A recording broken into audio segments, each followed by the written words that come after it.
যখন আমি মোবাইলে সেলফি ক্যামেরাটা বার করে এরকম করে ছবিটা তুলি, সবার আগে আমার একজনকে দোষী মনে হয়, ভগবানকে। আমাকে বানানোর সময় একটুখানি সৌন্দর্য দিতে পারত, সবাইকে একটু হলেও দিয়েছে, আমাকে তো সেই একটুও দেয়নি। আর কপালে টাকলা, আর চুলগুলো পাতলা,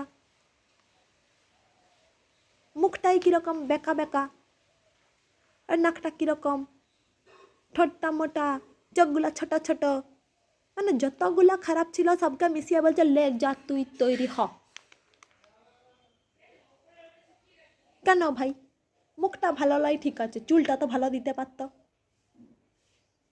চুলটা ভালো দিবিনি তো মুখটা একটু ভালো দিতে পারতি, একটু সজাও তো মুখটা দিতে পারতিস। কেন গো? আমি তোমার কি করেছি? কোন পাকা ধানে মইটা দিয়েছি যে আমাকে একটু সুন্দর দেখতে করতে পারলে না? পার্লারে সাজলে পর্যন্ত আমাকে ভাল লাগেনি। এবার এত পয়সা নাই যে সার্জারি করে মুখটা ঠিক করে নেব। এখন আমি এই মুখটার কি করব?